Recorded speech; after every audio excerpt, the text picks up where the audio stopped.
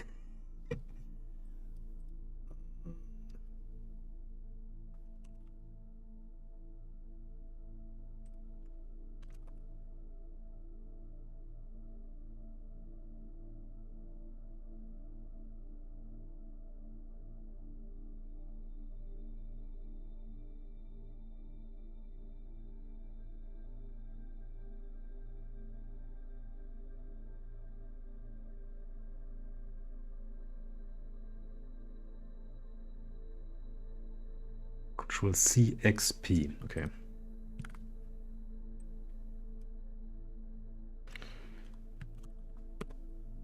We want nodes.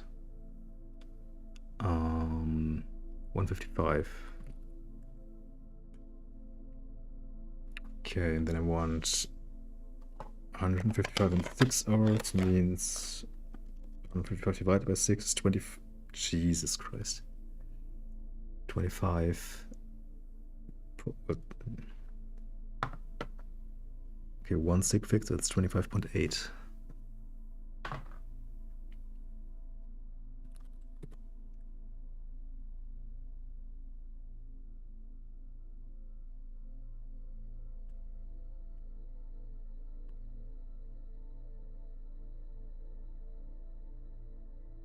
Density, hello? 25.8.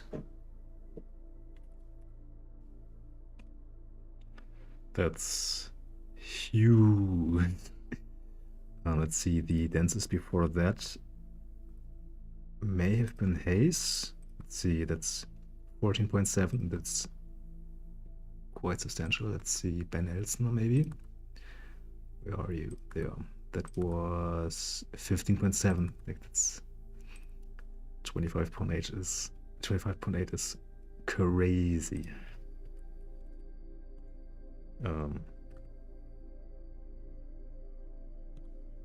Hello? Oh, there we go. Okay, so this is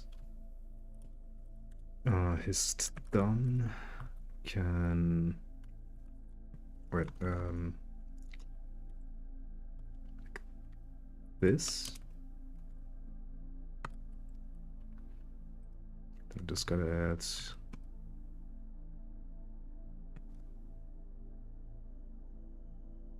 one, two, three. Nope, one more.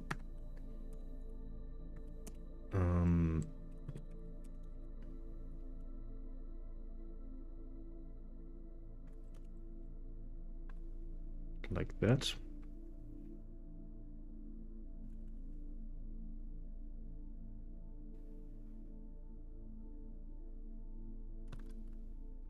And then if I check, if I check hours, for example, this number should go up. Let's see. Yeah, by 6 hours only.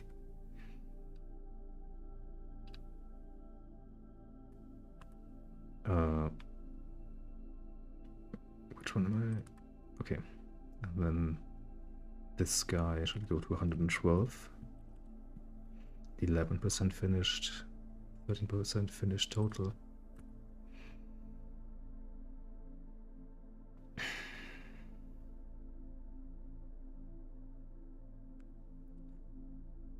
Okay, next up is masters, but not today.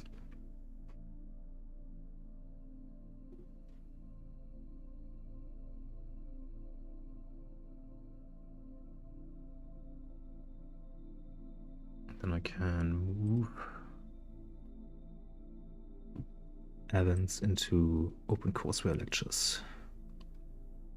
Actually, that's not true. Into history. There we go. History of OpenCourseware lectures.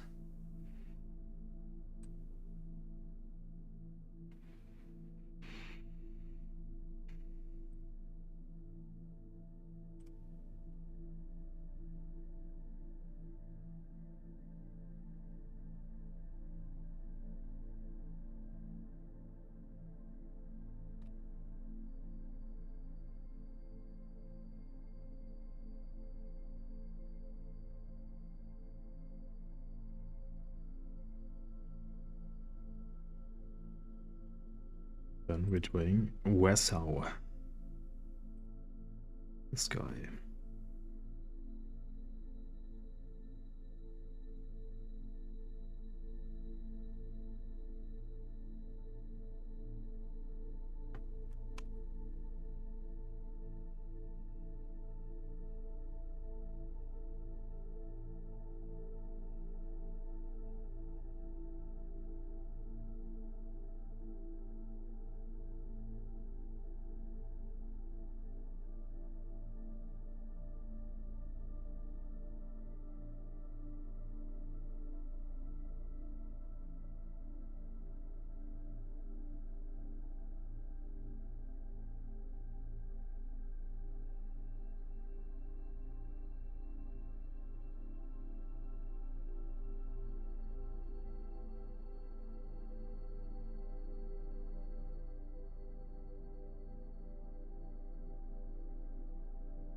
What is that? Or is this correct? Not quite. Okay, well then let's just go with this guy. Put it here.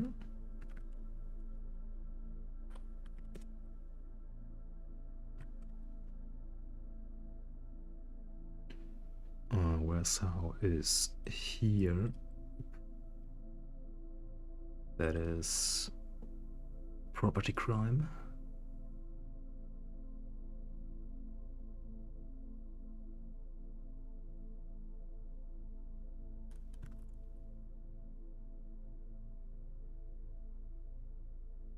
Substantially larger. Okay.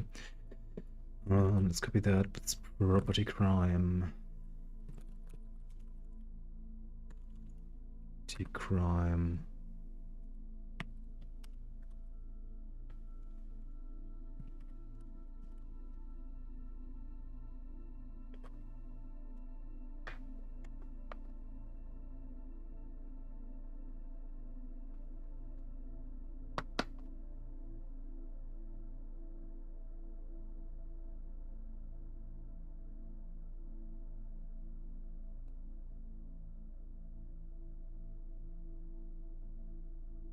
The crime and violent crime.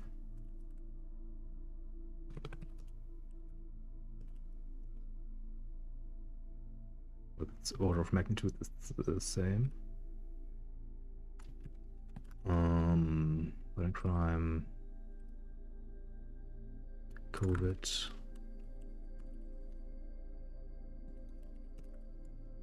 I mean, this makes sense, but 0.016.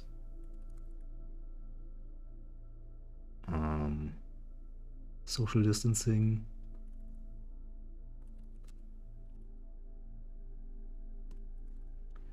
Point 0474.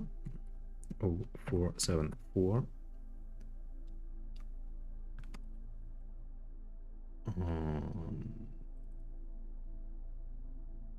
Turnout. Interesting that we don't care for medicine.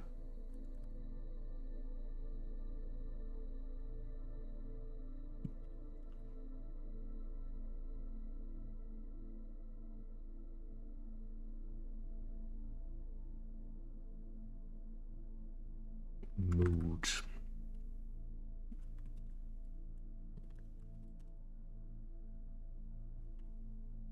Okay, it's all roughly the same.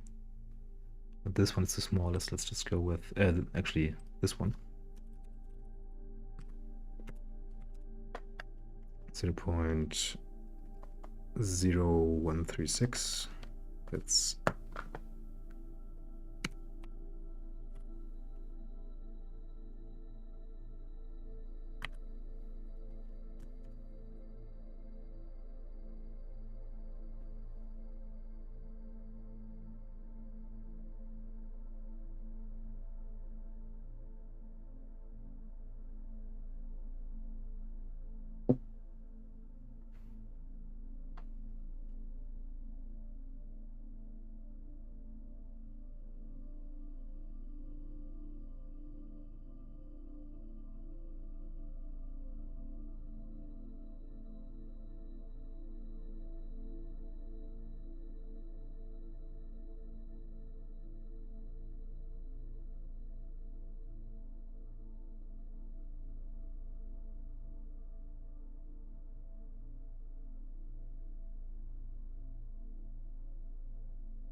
hmm.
Hmm.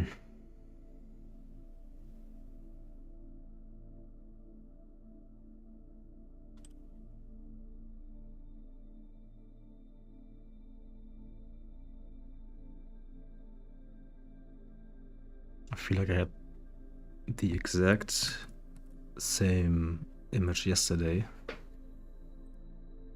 or the day before. I don't know, vaguely.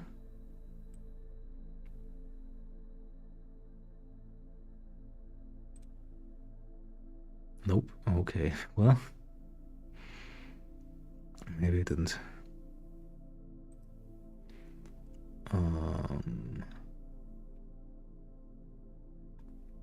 Like around here, right? Maybe north, even further.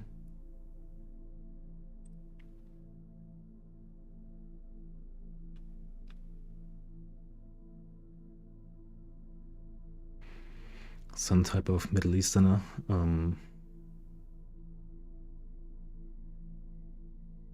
Or even going up into more mountainy, like almost Iranian. Yeah. What are these? Could be some type of. Let's just go with that. Nice. Some type of Native American.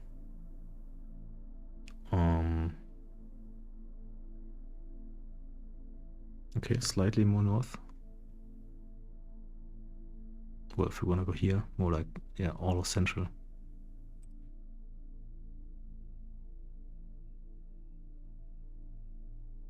Okay, more to the east, west. Kalahari, right? In the Kalahari Desert. Some type of Eastern European, but also she looks a kind of Asian.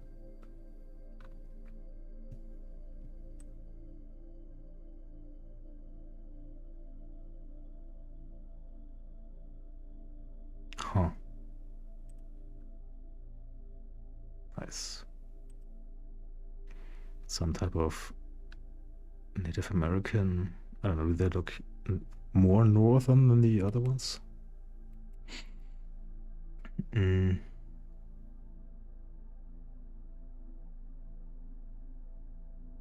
Maybe. Way more north, okay. More like Mexico.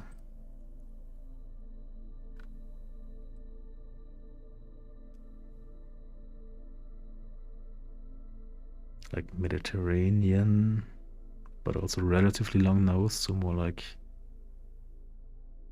somewhere in the Middle East, maybe almost to Turkey. Nope. But topic present, that's good. Egyptian, as non-racists would say. Okay.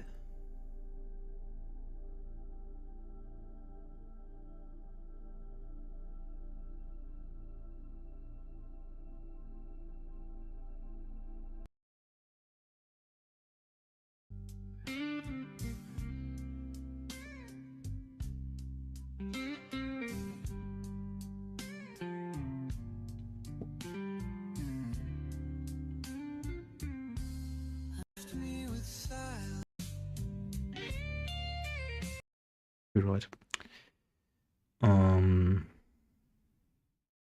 There's no go concrete.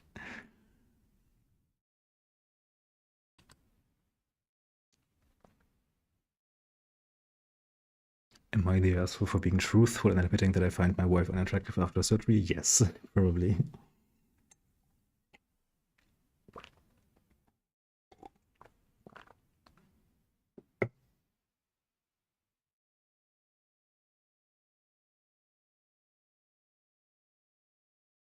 I don't mean to be this guy, but the notices should be all over this.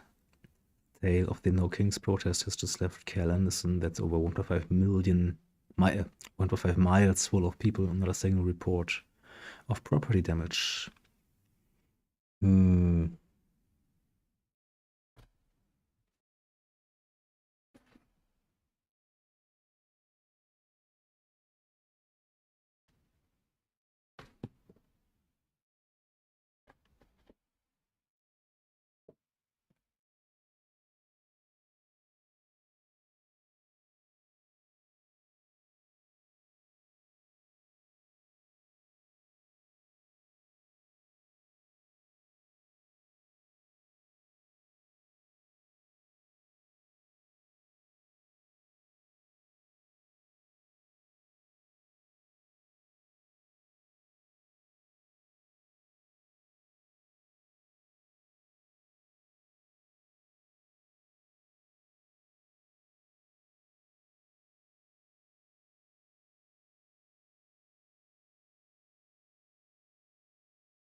who also aim to elucidate how stigmatized minority groups can advance their agendas when confronting hostile majorities. The study introduced the concept of agenda seeding, positing that activist tactics influence media attention and framing, thereby enabling groups to overcome political asymmetries. Activist tactics influence media attention. Well, the framing is presumably what matters. Nope, come on. The research utilized extensive data The research utilized extensive data on blacklight protests from 1960 to 72. Protest data was sourced from the Dynamics of Collective Action dataset from 55 to 95, covering both non-violent and violent protests, and the Carter dataset from 64 through 71, specifically for violent blacklight protests. Voting behavior was quantified as the change in county-level Democratic Party vote share in presidential elections between 64 and 72. News coverage data included hundreds of thousands of front-page headlines from major newspapers, excluding the NYT, in a corpus of 3,000 full-text articles from a historical archive. Public opinion data was derived from most important problem surveys. Elite discourse was measured from the congressional record, county-level demographic information, and historical rainfall data. Okay. What are we instrumenting?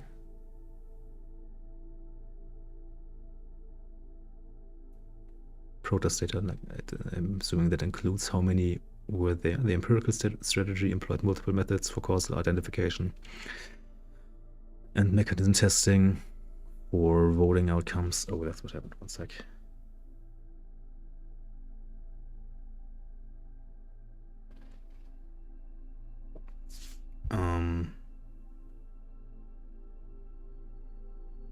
The empirical strategy employed for voting outcomes, the study utilized panel models with county fixed effects, various matching and weighting techniques, and IV models. Rainfall in April 68 was used as an instrument for violent protest activity to approximate random assignment. A counterfactual simulation of the 68 presidential election was also conducted. A counterfactual simulation. The mechanisms through which protests influenced outcomes were explored using descriptive plots, Granger causality tests, and text analysis to examine how protest tactics influence material. So that most of this sounds like bullshit. The only thing that's actually interesting is the IV. Okay, so he is only, let's see, IV only extends to the impact of specifically violent protests. He's not instrumenting protest attendance generally. And then all of this is probably bullshit. The primary findings revealed a stark contrast in the effects of different protest tactics. Nonviolent activism, particularly when met with state or vigilante repression, effectively drove media coverage, framing, congressional speech, and public opinion towards civil rights issues. Counties proximate to nonviolent protests experienced a presidential Democratic vote share increase of 1.6 to 2.5 percentage points, presumably. Conversely, protester-initiated violence contributed to shifting news agendas, media frames, elite discourse, and public concern towards social control. Utilizing rainfall as an instrument, violent protests has made it to have...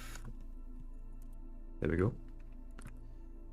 Some percentage point shift among whites towards Republicans. Okay, there's a lot in here. Counties proximate to nonviolent protests. That sounds horribly confounded. Okay, but I guess so. The hypothesized mechanism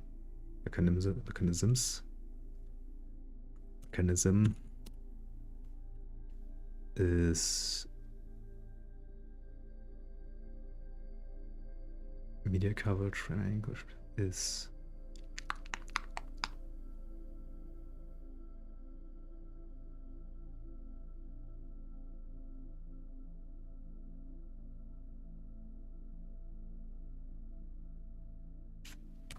media framing.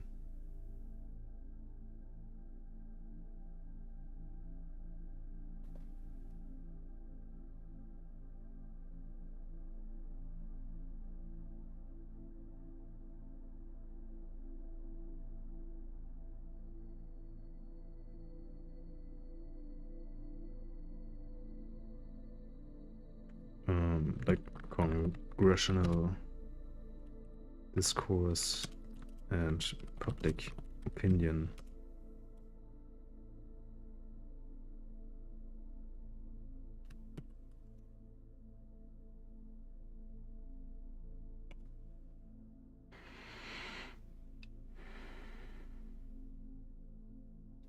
In a counterfactual simulation, the violent protests were found to have potentially tipped the 1968 election to Richard Nixon. Violence in this context appeared counterproductive by shifting public discourse towards law and order. The study concluded that activists can indeed influence public opinion in politics by strategically pushing issues onto news agendas and staging events that influence the valence of media coverage. Okay, it's mostly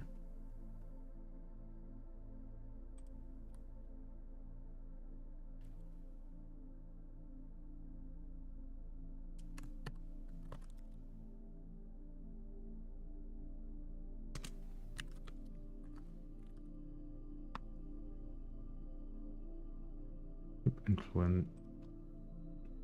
Why?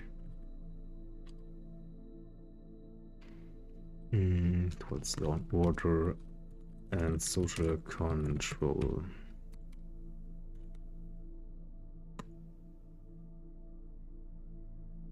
Okay, not too much going on here.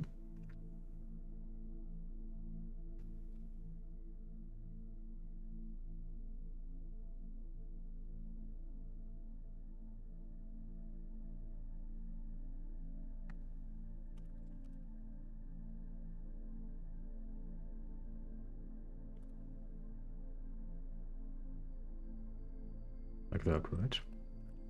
Yes.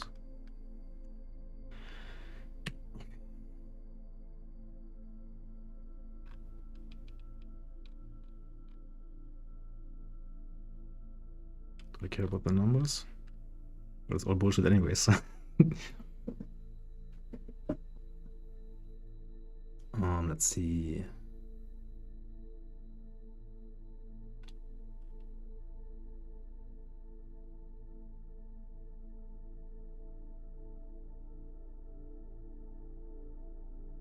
Oh, this guy. Yeah, no, this one. There we go. Let's see if I zoom in. That's fine.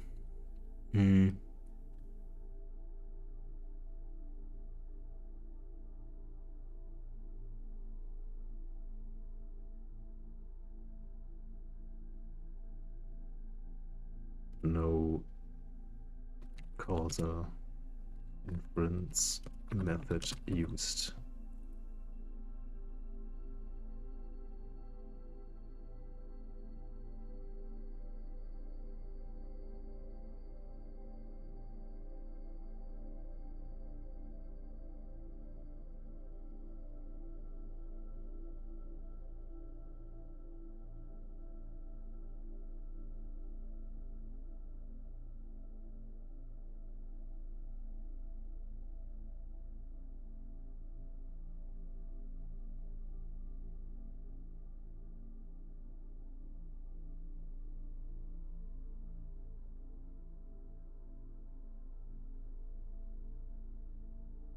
Okay.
Lead theories of influence posit marginal groups exert little power. That's probably true.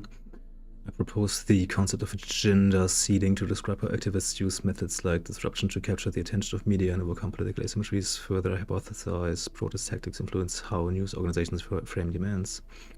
While evaluating blacklight protests between 60 and 72, I find nonviolent activism, particularly when met with repression through media coverage, framing congressional speeches on civil rights, counties proximate to nonviolence, 106 protester-initiated violence helped move news agendas towards social control. In 68, using rainfall as instrument to find violent protests likely caused a shift, tipped the election.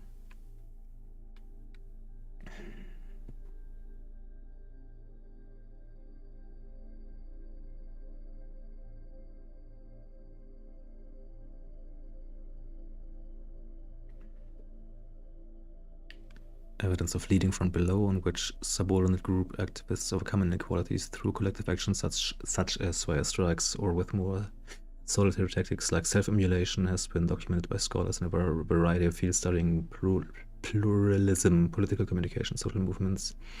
Here I propose agenda seeding,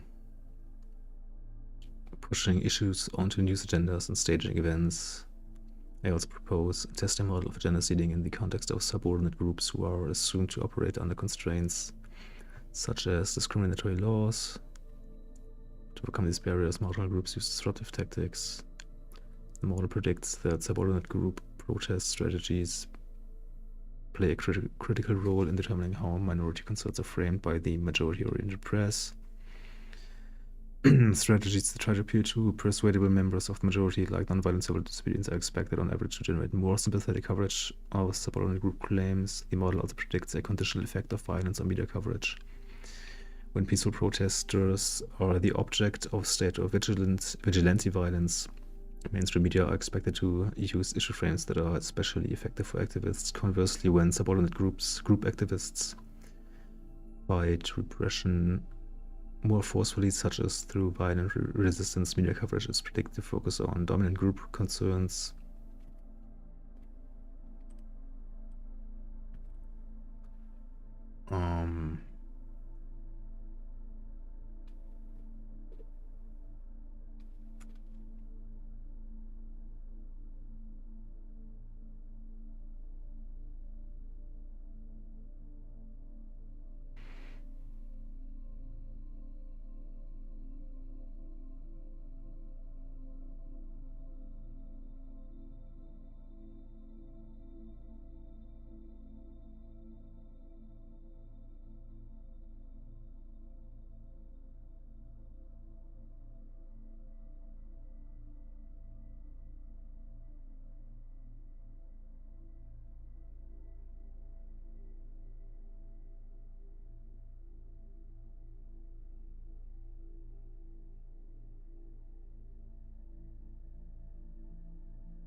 whether this variation in elite discourse, that is, over time, public opinion and voting behavior, is better explained by theories emphasizing the role of elite actors or mass movements is unresolved. Fields like history and sociology often attribute a central role to activists, but the consensus view in political science is elites dominate mass opinion. Through media, political elites influence what issues are top of mind, how issues are framed, and which stories are more prominently covered. Others emphasize the role of presidents and presidential candidates like Johnson and Goldwater in driving the public taste for civil rights and law and order. Figure 1, however, presents no evidence that trends in public opinion on civil rights and social control are shifting appreciably before the 4 presidential elections between 1960 and 1972.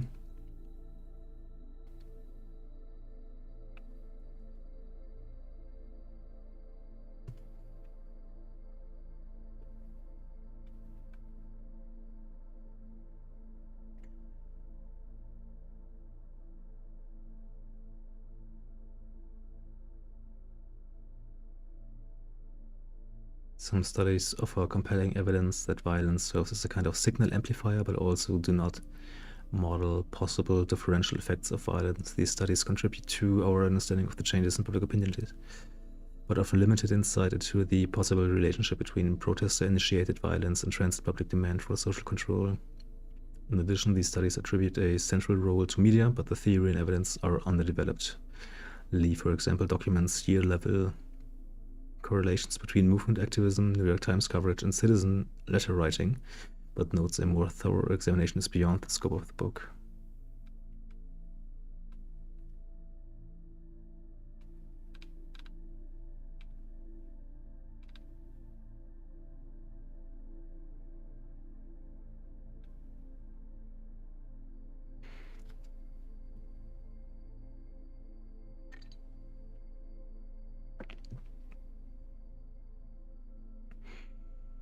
To reconcile competing elite and pluralistic theories, I propose a model that recognizes the dominance of political communication but focuses on the ability of activists to overcome asymmetries through tactics like disruption that appeal to news organizations and shape whether and how media cover their concerns. Society is conceived of as a stratified democracy with 2 groups, one a dominant majority, another a subordinate minority.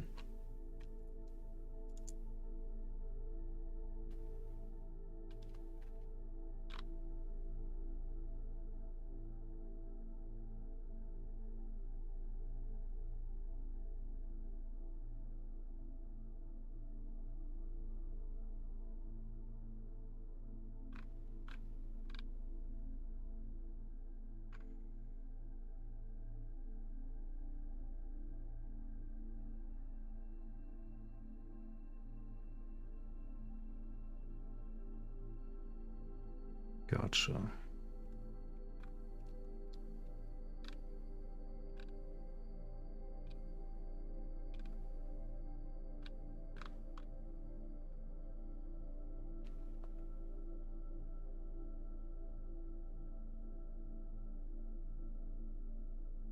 To test the mechanisms by which protests are influencing politics, I again use multiple methods. First, I present plots to show the punctuated patterns of protest activity correspond closely to changes in front-page news coverage, elite discourse, and public opinion. I also present results from Granger causality tests that estimate whether trends in protest activity, front-page news coverage, congressional speech, and public opinion are able to forecast one another. As I further test, I show that violence by activists, even when controlling for violence by police, increases coverage and prominence in the NYT. In addition, I show that protest tactics influence the language and frames. Because other tests, I show differential effects. Though the model predicts protests influence politics through news coverage, I did not use a mediation model as I lack county-level measures.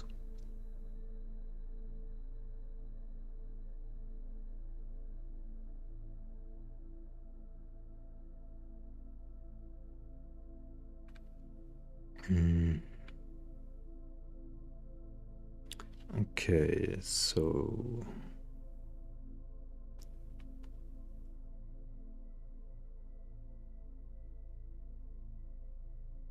well, presumably he does get the correct number for protests, like the literal amount of people, and then I want to know how he codes rain. The data on protests come from two distinct sources.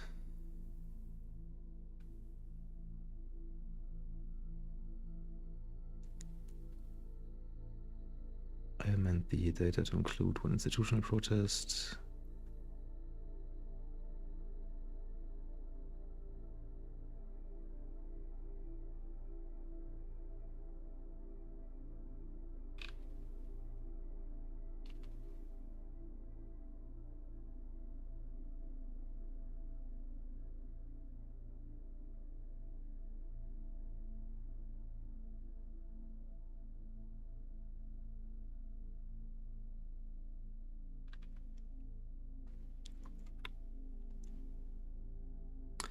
The Carter data define a violent protest as an event that involves at least 30 participants and generates a detectable level of injury or property crime, air damage rather. For the analysis of non-violent events, DCA data are used exclusively. For the analysis of, wait, how does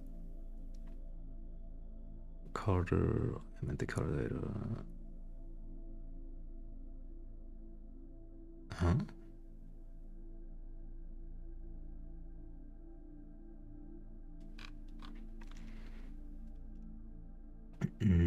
For the analysis of violent protests, both DCA and Carter data are used where possible to replicate results. For the analyses of violent protests in April 68, only the Carter data set are used, as the DCA data record few non-violent or violent protests in the wake of King's assassination. Both datasets provide the date, city, and state of each protest, as well as several measures of the event's intensity, such as the number of participants, arrests, injuries, and deaths. A geocode or protests. The distance between protests in continental United States counties is measured as the shortest distance between the centroids. Voting behavior is measured as the change in the county level percentage of votes going to the Dems. To measure the agenda seeding effects of non-violent and violent protests, I collect many front page headlines.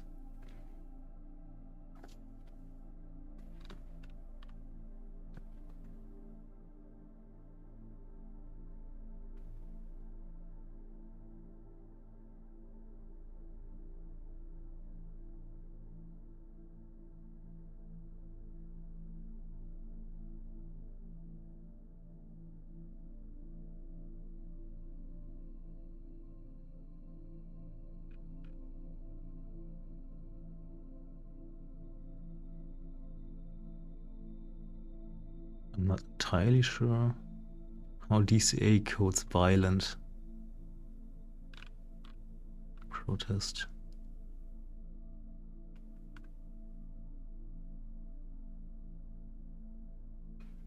Mass opinion data are from surveys conducted by different companies. Most important problem, that makes sense. To measure elite discourse, I extract text from the congressional record between 59 and 73. To build a machine-readable corpus and calculate the occurrence of certain keywords. Today, maybe you would use sentiment analysis. This represents approximately 400,000 pages from the official record. Number of daily mentions of the phrases related to civil rights.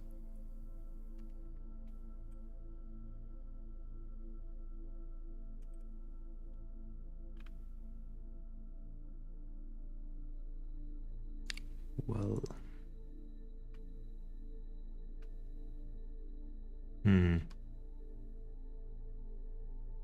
it's page, well, 646 on my end. Page 9 in the... Okay, elite discourse is tracked by simply counting the occurrence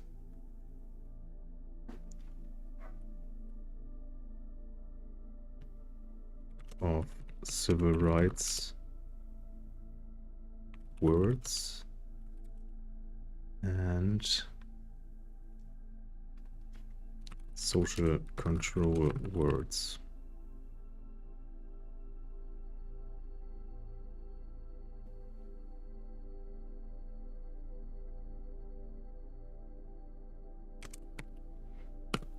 page 9, document, well, PDF, page 646.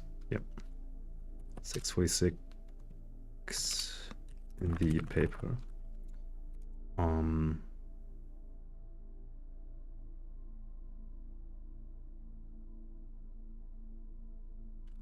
But the context could be negative or positive. That protest caused changes in voting behavior. Well, this is just OLS. Yes. Which we don't care about.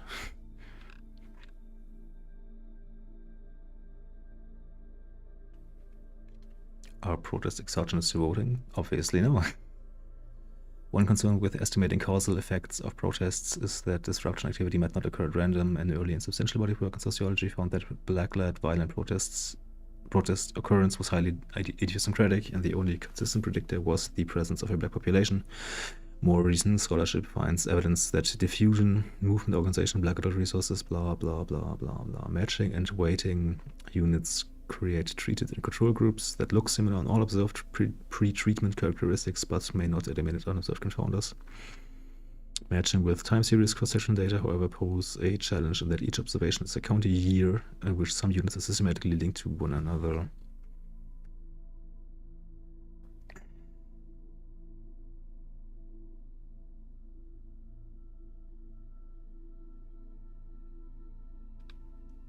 Yeah, I don't care about panels.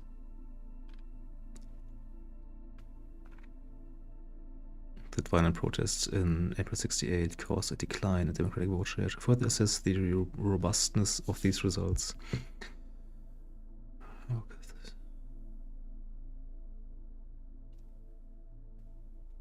I estimate a variety of linear models with different matching and weighting methods. Okay, those are robustness checks. In addition, I use rainfall. There we go. In addition, I use rainfall as an instrument for protest activity in April 68, and estimate the effect of violent protests with the two-stage least squares.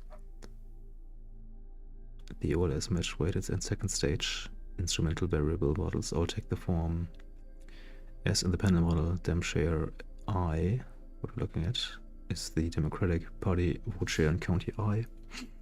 Like the panel model, however, the only election of interest is the 68 presidential election, and therefore there is no year T subscript. Sure. Across 6 OLS models with and without matching, covariate, balancing, propensity score, weights, substantive for 90% of the population, counties proximate to a violent protest in April 68 as compared with those that were not near, so a 1.6 percentage point decrease in voting support for the presidential candidates.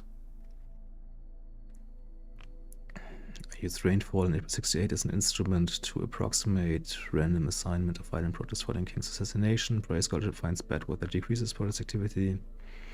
For the IV model in the first stage, protest sub I is modeled as a function of average rainfall from weather stations within a 50-mile radius.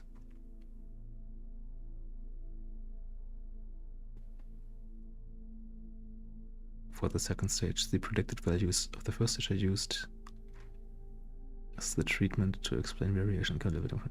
As the most severe uprisings occur in the very first few days following the assassination, I use more granular day-level rainfall data rather than rainfall for the whole month.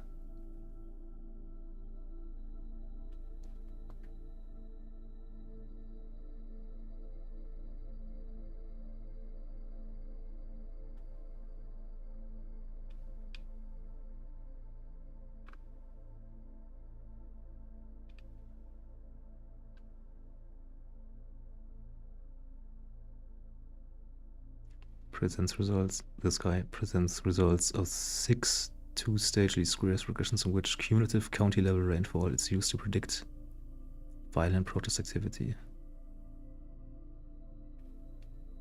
We're just using totals, not even shocks, not even like probability.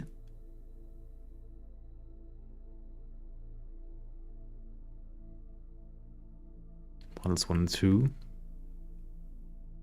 presumably these guys. Use rainfall before King is assassinated as a placebo test and suggest that the relationship between pre-assassination rainfall is not statistically distinguishable from 0, 3, and 4. Use rainfall on the week following the assassination, where almost all the protests occur. Finds violent protests caused a significant negative shift in the county level vote share. Second placebo test uses rainfall later, when with fewer protests. No significant relationship between rainfall and voting.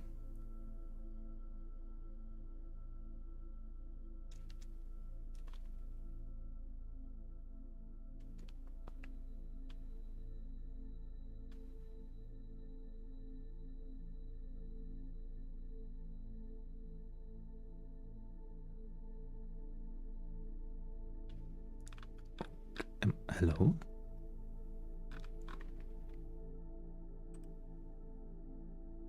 Protest sub I is modeled as a function of average rainfall. Huh?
Two placebo tests. What is your fucking problem with placebo? Hello? Two placebo tests. Using rainfall just before and just after the period with 95% of the protests. I am saying that he's just instrumenting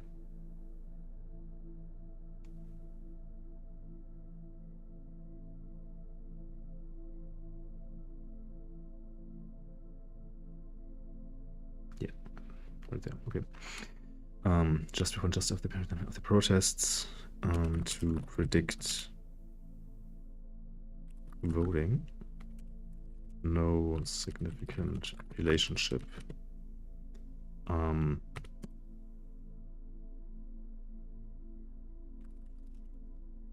Wacky, like that kind of wacky placebos. Okay,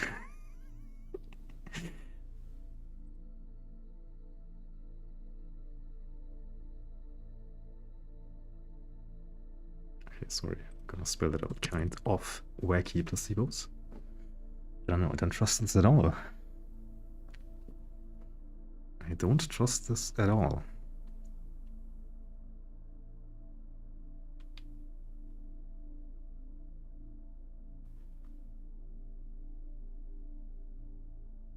This might just be a fluke, right? Why wouldn't there be...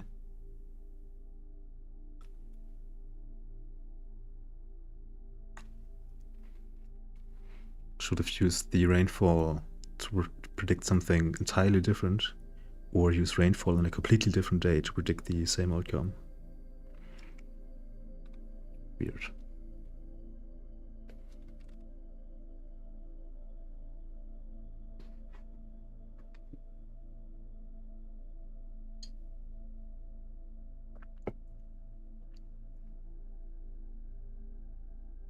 Okay, outcomes.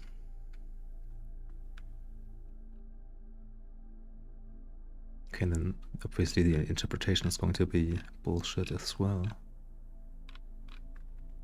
Who's leading whom? Let's see. To further assess whether subordinate group staging subordinate group staging of non-violent or violent protests influencing elite behavior I conduct by varied range of blah blah blah.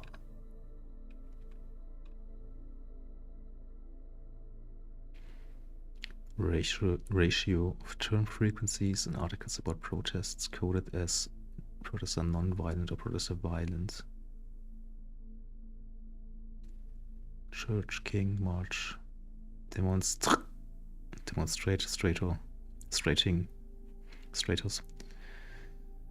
Civil Rights, Leader Court, Short Fire Riot, Store Report. Well, in any case, all of this could be negative. Like, what if people start talking more about demonstrators after non-violent protests, but actually saying how bad they are? Like, they're talking, okay, elite discourse gets steered toward talking more about the protests, but that's about it. No, we're not getting the valence at all. Do I write it down? Yes, okay. What about police violence? Do police tactics shape mediation frames? Discussion. Consistent with the proposed model, the evidence presented suggests 1. Subordinate group activists are able to overcome political asymmetries to seed their concerns in news agendas. Activist tactics play a critical role. Some work on effects of political violence such as non-linear or U-shaped relationships. Small quote-unquote doses potentially lead to beneficial outcomes, and large quote-unquote doses lead to more repression.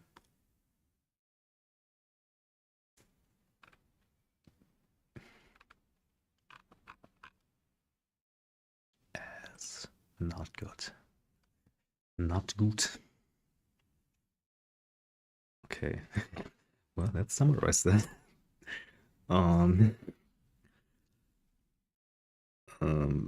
Bad methods? I don't know. Weird methods. I don't trust the IV. Anti-instruments. Only the effect of the instruments violent protests. Only violent protests.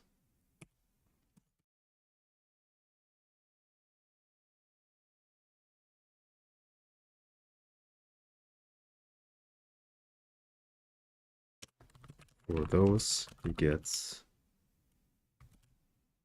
a hugely negative effect.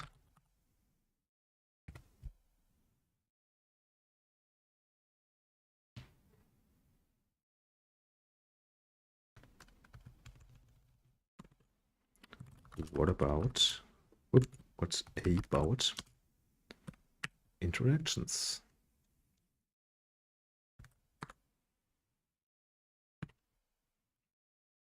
Okay.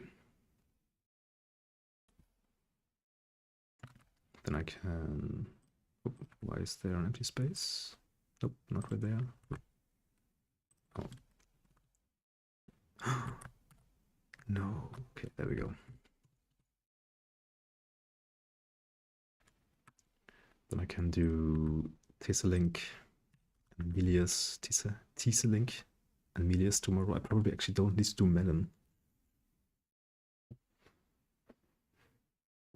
I just need that one graphic.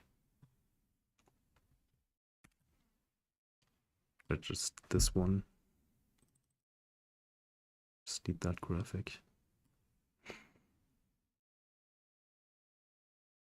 Maybe intro and conclusion for some arguments around this. I think I might just... Do I care about this at all? Are these numbers even accurate?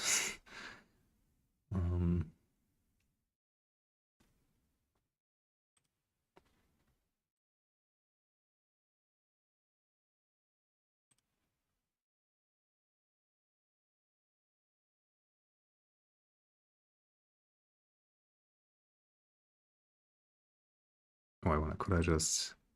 Well, no, we'll just... No, that will work. Okay. Can't I fill that in? Background. Like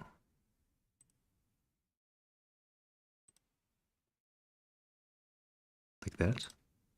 No. Yes? What?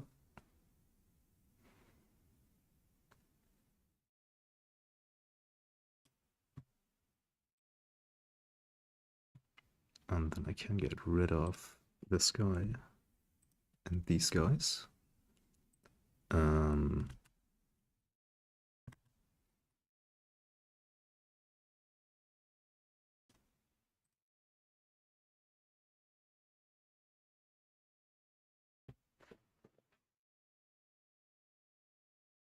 So if I change the background like this, or blacken the outline, how about that? Why be more complicated than is necessary? That looks like a different shade of black. Oh no.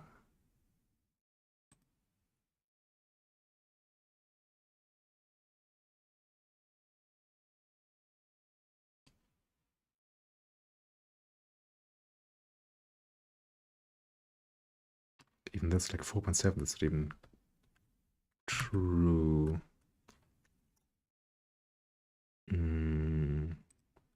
7.9 something, right? 7.9? Yes.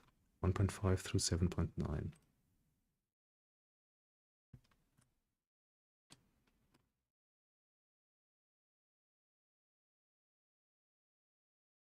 Well, actually don't need this. Just, come on. Actually, negative 1.5 to negative 7.9.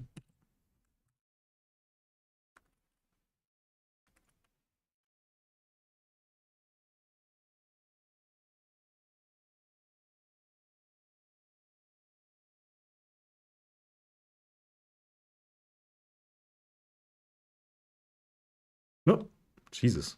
Why? Why?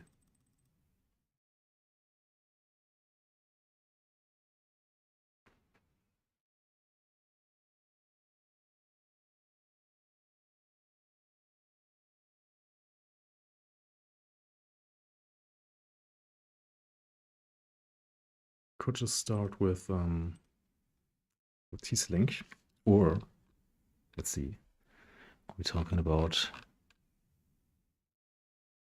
melon somewhere?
Okay.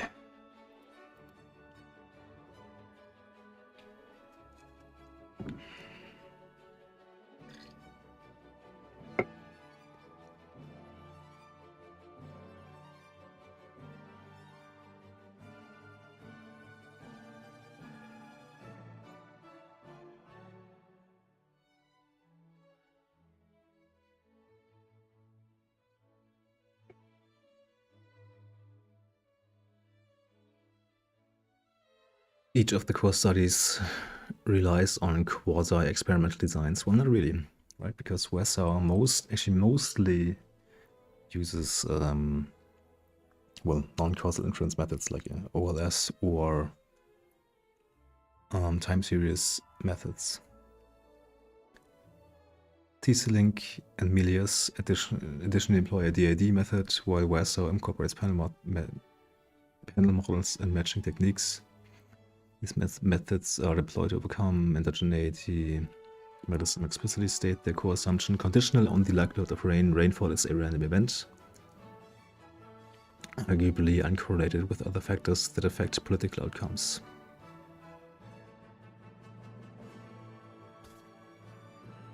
This is way too aggressive.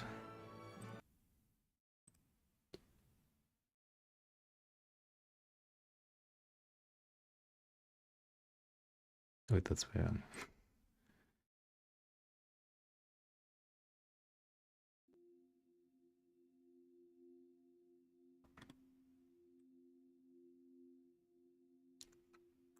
They support this by presenting exogeneity checks that demonstrate pre-Rayleigh variables are similar across rainy and non-rainy counties.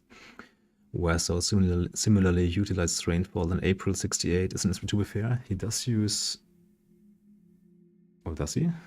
Well, longer time frame. Okay, let's just write that down anyways.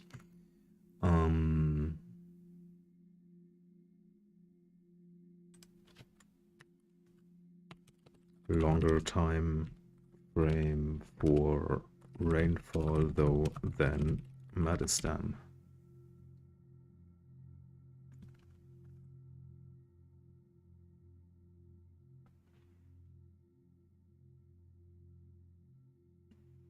His analysis includes placebo tests using rainfall data from periods before the assassination of MLK and later periods with minimal protest activity, finding no statistically significant relationship,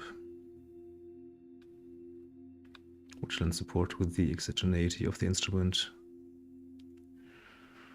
Yeah.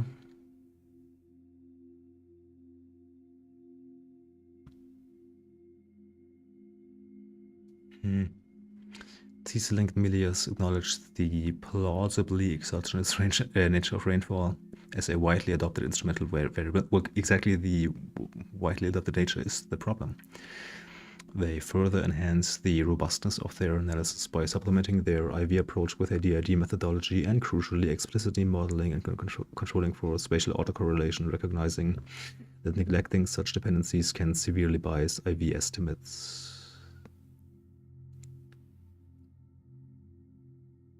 However, this common methodological choice simultaneously creates a shared vulnerability. The internal validity of rainfall as an instrumental variable hinges critically on the exclusion restriction. This is the assumption that rainfall affects the outcome variable, for example, vote share or turnout, only through its direct impact on the protest attendance. Any other causal pathway from rainfall to the outcome constitutes a violation. Mellon 2023 provides a comprehensive critique of weather as an instrumental variable, arguing that it is flawed due to systematic violations of the exclusion restriction. His extensive review of 289 studies identifies variables previously linked to weather representing a vast increased network. Several specific violations flagged by Mellon are particularly relevant to studies using rainfall to instrument protest effects on elections. Mood. Mellon highlights that weather directly influences mood, which in turn can affect decision-making speed, risk aversion, and potentially voting behavior, entirely bypassing protest attendance. This suggests a direct, unmediated pathway from the instrument to the outcome, sure, but only if the rainfall is well, if rainfall on protest days somehow affects rainfall on election day, but that's only really an objection to Warsaw, because the others use rain shocks.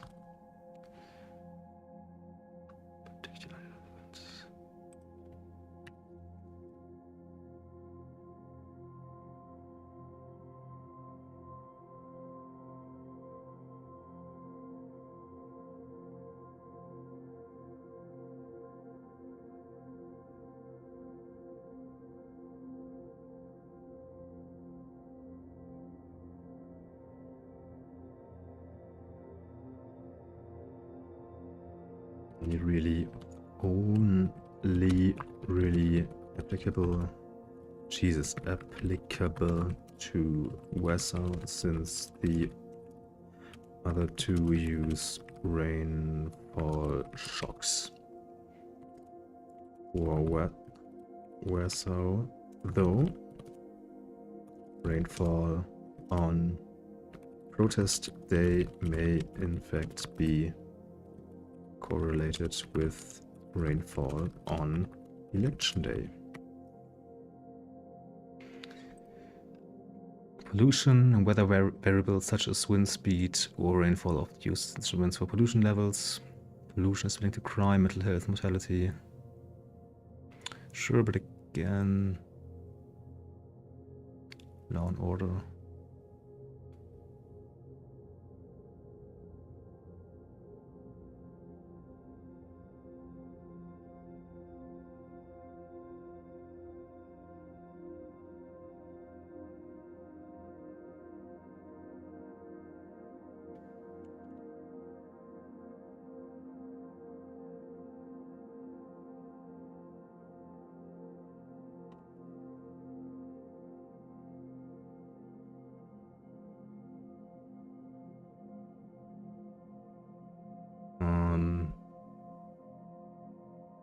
Well, reasonably only applicable to Warsaw, but arguably also to the other two. Well, like modulo, placebo and robustness checks. Mellon explicitly notes that party vote share is the dependent variable in 70. Oh, Mellon, sorry, yes. Being turnout, sure, it affects turnout. But again, that's just on election day, I think. Larger protests increase turnout. Rainfall directly impacts turnout.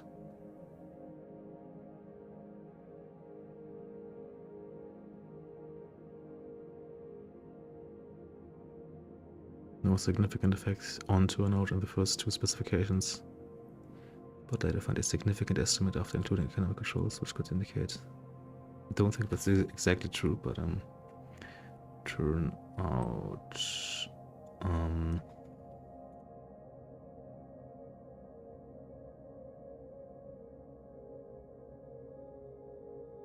Again, mostly Warsaw. Some weasel word. Why are we complaining? Yes.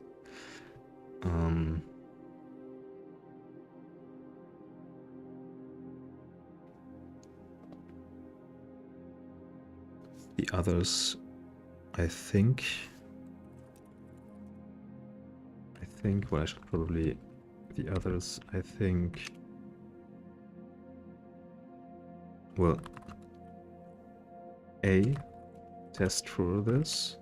And B, it seems unreasonable to me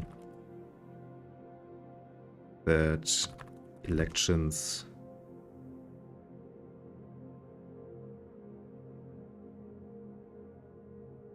a year later would be affected somehow. Okay, crime, maybe. Rainfall has been shown to affect crime rates.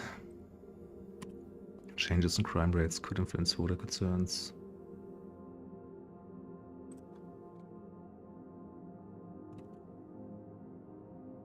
Sure, yeah, that's probably the big one. Other pathways. Mellon's review enumerates hundreds of other variables linked to weather, including alcohol consumption, health, migration.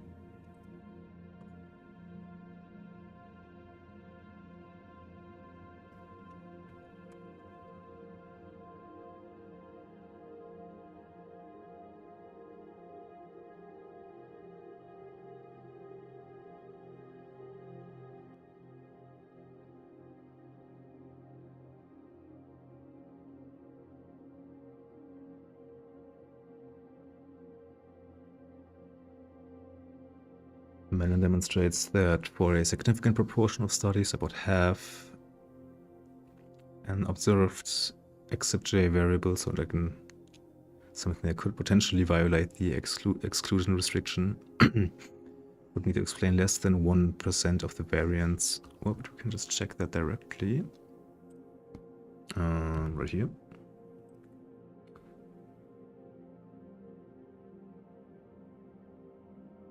Oh, no, sorry, this guy actually, yes. Yeah, that is always less than 1. No, here it's 3%. Traffic is too large. Where so we get, here we actually get like 5, 1, 1, 4, 4, 5% or 6%.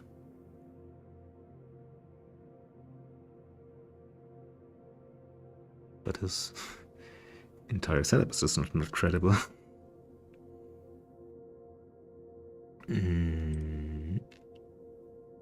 For 19, less than 0.1. This indicates that even minor unobserved confounding pathways could overturn the causal claims. Let's actually just copy this, but in here.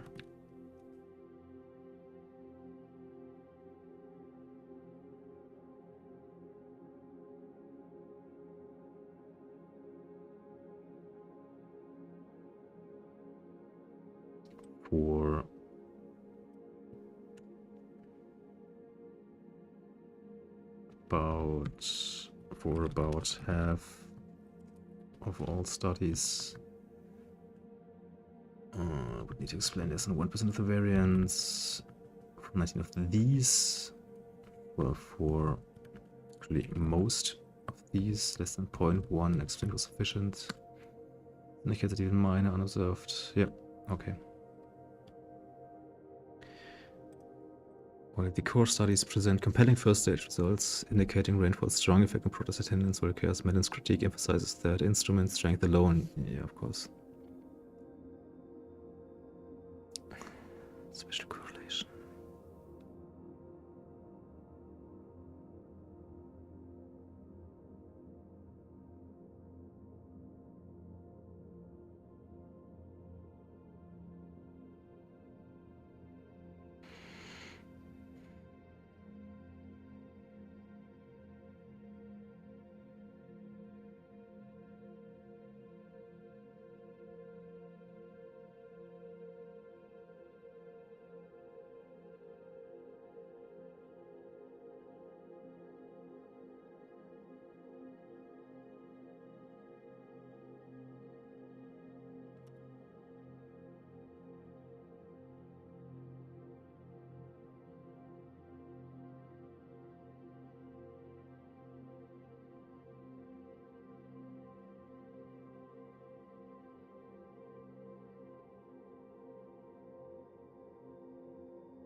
Link and Milius themselves concede evidence of potential exclusion restriction violations, as there appears to be a significant association between rainfall outside the protest window and voting behavior. Also, there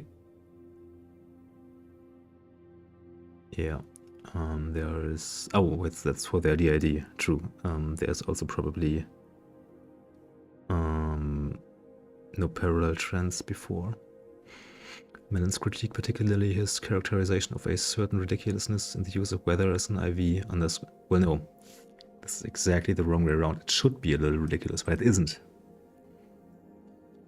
Underscores the core problem if weather affects mood and so on and so on. The explicit mention of turnout as a potential confounding variable. The sheer volume of documented causal links between weather and diverse social phenomena makes it highly improbable that the exclusion restriction, that's the tongue twister, exclusion restriction,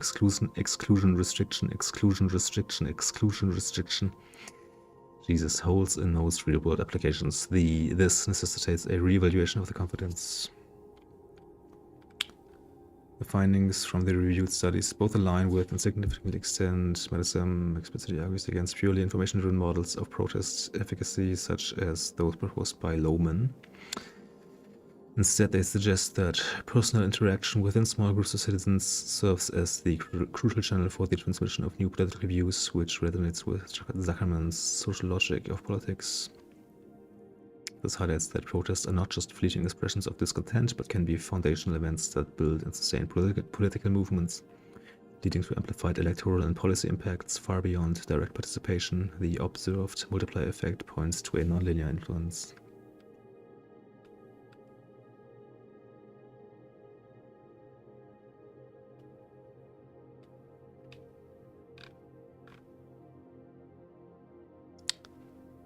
The diverse range of effects observed across the studies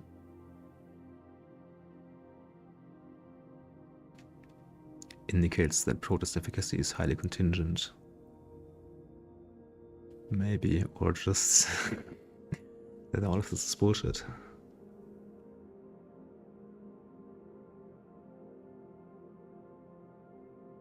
Also, Teesalink and Milius, of course, claim that these are actually all roughly the same size.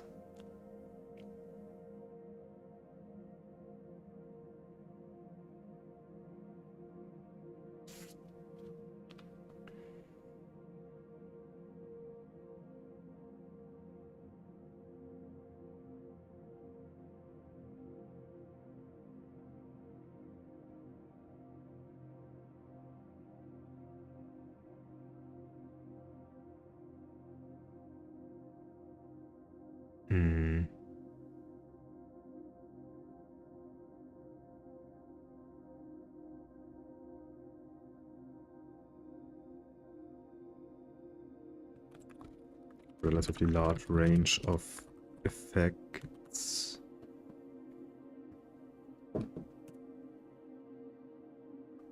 Indicates BS to me.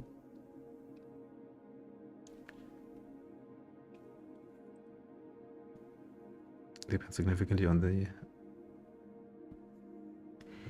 ideology, tactics, prevailing political climate, where those are all interaction effects.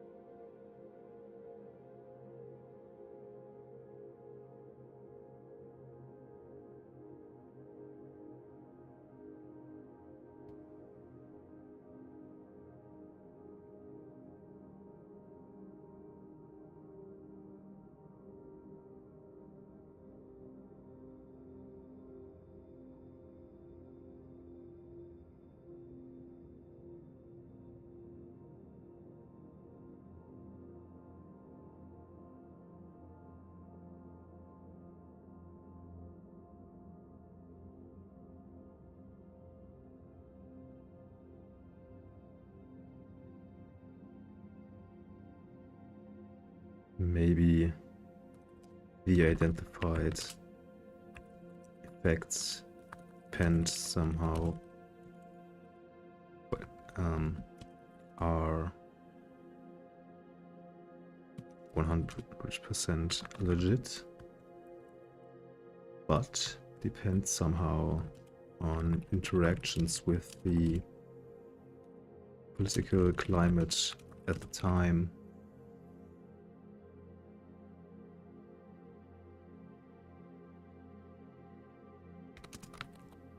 Tactics used.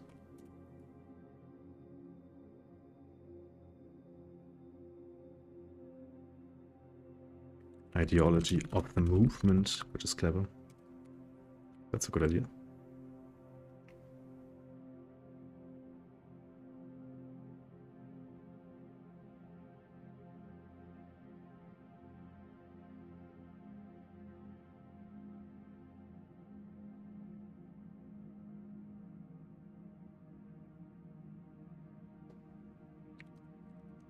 Time structure of protests to elections, etc. that prohibit generalization.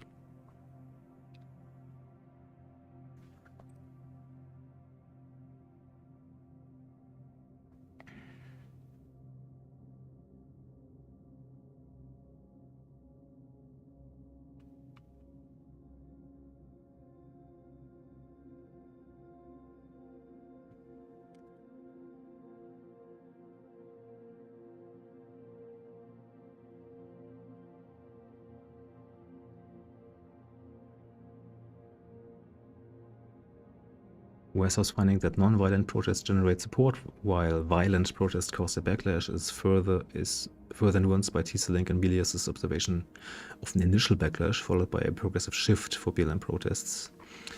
This suggests that the public's reaction to protest violence or disruption can be complex and evolve over time. But the core studies are US-centric.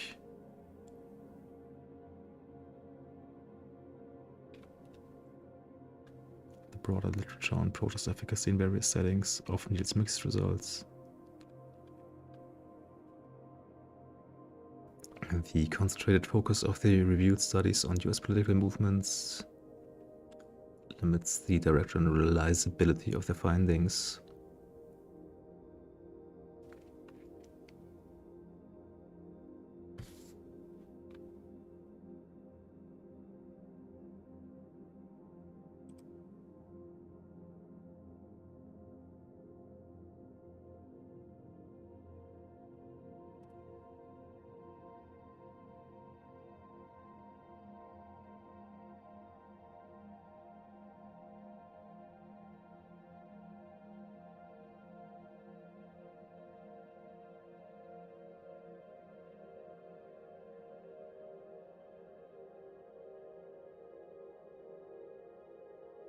A measurement error.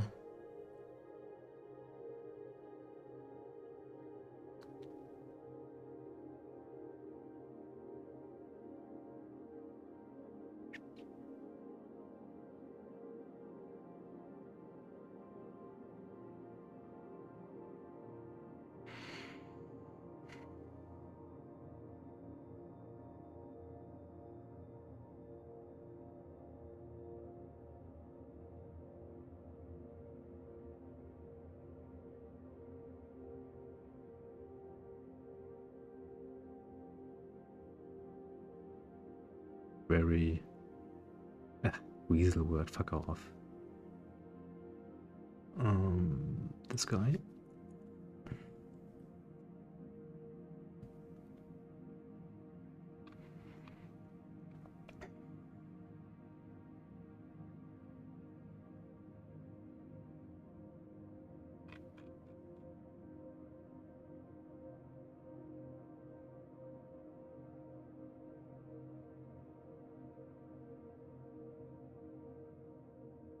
So this is the only one left.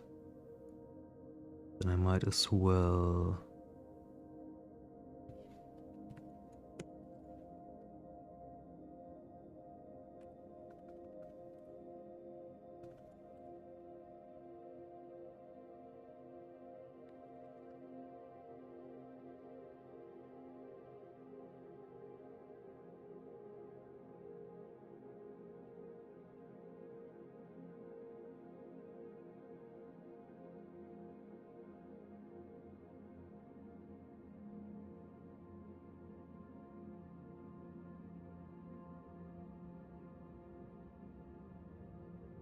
Under the leadership of Blank, who had proclaimed himself Caliph, the Taliban advocated a strict Mullah Muhammad Omar. An analogy between chance process and drawing from a box of numbers is called a box model. Yeah.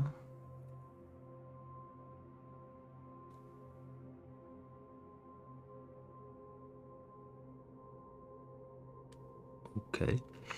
In the long run, four major factors affect the exchange rate. Productivity differences, differences in taste, inflation differences. What's fourth? Trade barriers. Fuck. Of course. For 1 year? Well, no, that's bullshit. Volksparteien were less ideological, featured a blank, like a wider array of different social classes, so to speak. Strong leadership. Fuck. Just as the president also legislates, Congress also implements laws in the structure of executive agencies, in funding them, and in approving or impeaching executive officers. Evidence that the Homeric epics cannot be entirely of Mycenaean making is in the could be burial rites, could be how the how not carriages, what are they called? How chariots are used, one of those burial rites, yeah. EST was that, what was the right? Standard units don't care. The tendency in negotiations to see the issue as a zero-sum game leads to reactive devaluation, in the sense that if the other guy accepts our offer, that somehow immediately like then we conclude that the offer was too low in a sense. So attaching less value to an offer in a negotiation would have been made by the opposition. Okay, not exactly, let's fail that.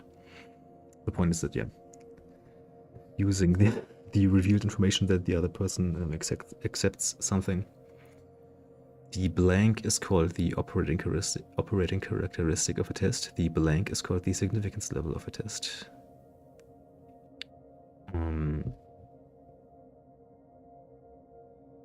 Specificity and sensitivity, or what are we? The probability, sorry. 1 minus the first is power here.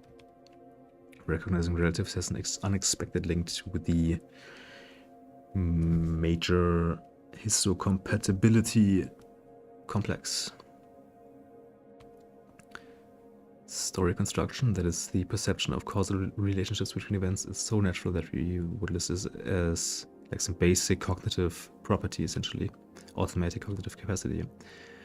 The Brennan Spencer this guy, one counterintuitive effect of birth control in society is that it basically solves like intra-marriage conflicts often. Can drive up marriage rates, yeah.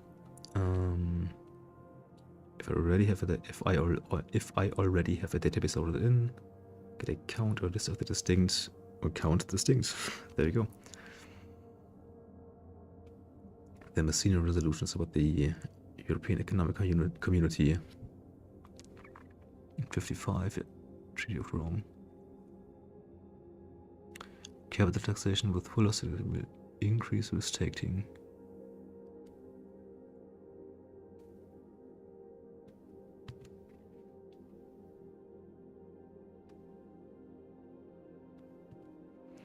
When Japan defeated China in blank, the Europeans intervened to rein the Japanese in 1864? 1894.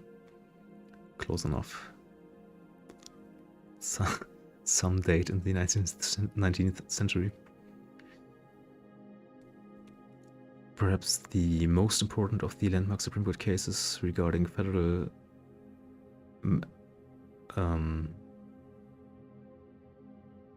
two M's, like not Murdoch, but like McCulloch v. Merrill Lynch, or McCulloch, yeah.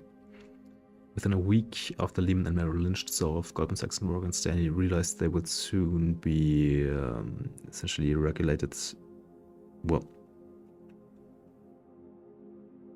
in any case, the result was that they stopped doing independent investment banking and became depository institutions.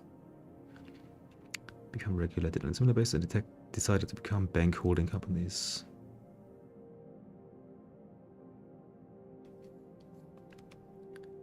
Show that the slope, sure.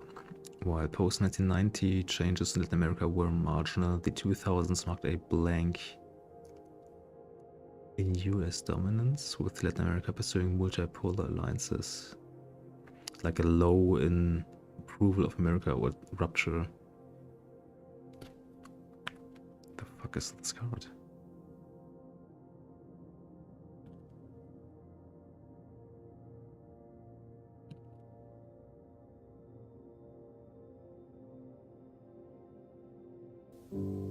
Nope. Okay, so I gotta do this guy. Love doing guys.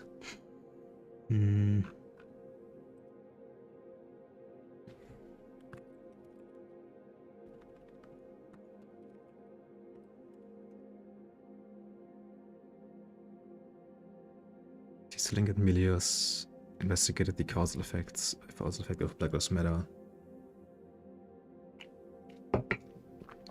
protests following George Floyd's death on the 2020 US presidential election. Their research. Wait.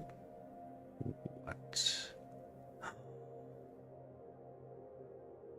Well, that's still too far apart. Okay. But I should write that down. Okay. Protests in early June 2020. Election in November. Yeah.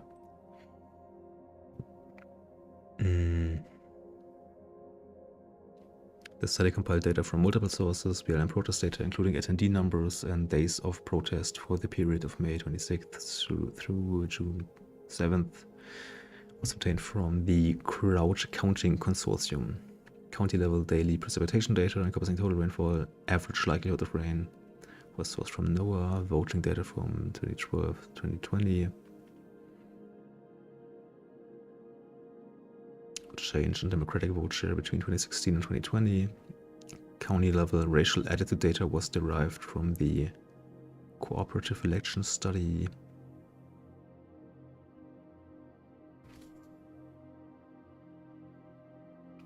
To estimate causal effects, the paper employed a dual methodological approach, a spatial to IV approach, utilizing rainfall as an instrument for protest participation, and a complementary DID methodology. The IV approach explicitly models spatial dependencies between counties, recognizing that neglecting such dependencies can significantly bias IV estimates.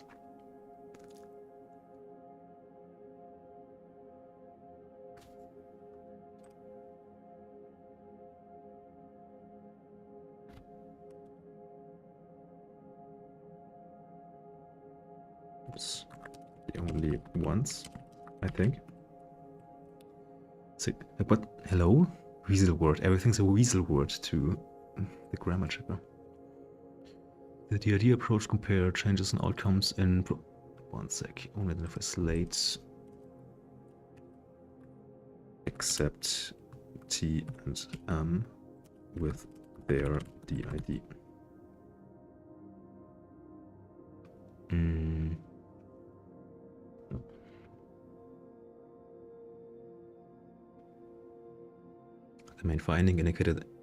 The main finding indicated that BLM protests significantly increased local support for the Democratic Party.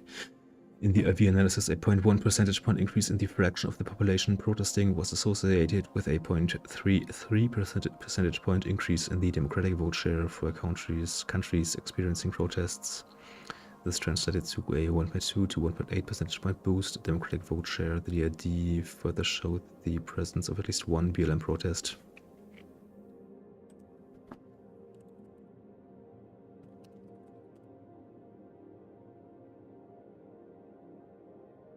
Well, what else would it be?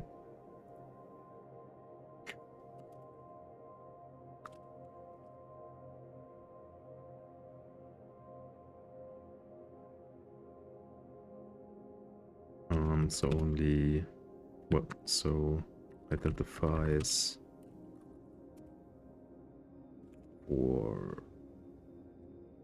for simply having a protest.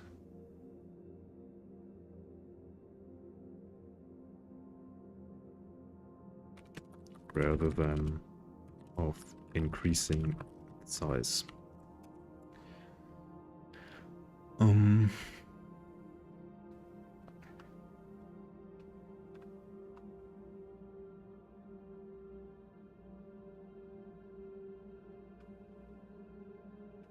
A notable finding was the interesting reversal in temporal dynamics. Initially triggered a conservative backlash, leading to increased support for the Republican Party, as the more violent aspects of the protest receded from public discourse. A progressive shift of political behavior emerged over time.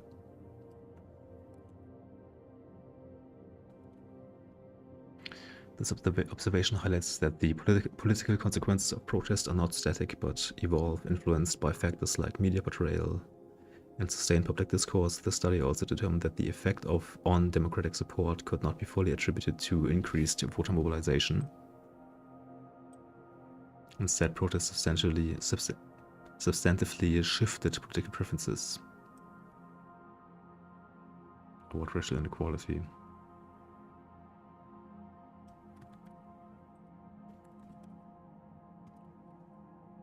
Measured by changes in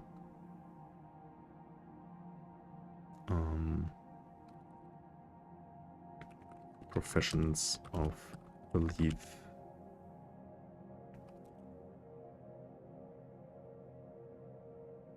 In statements like slavery caused current disparities.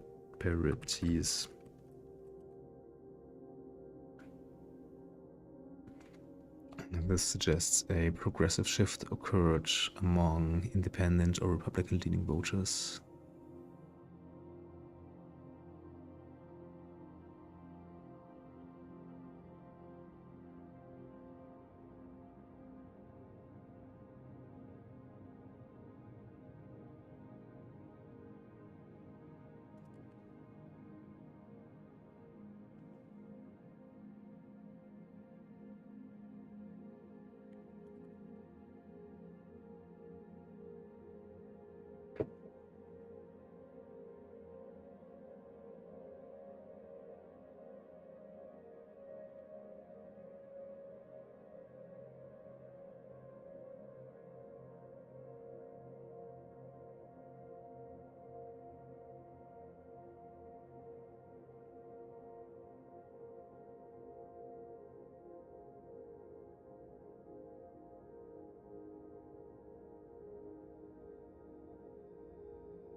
Okay, so I'm done with this.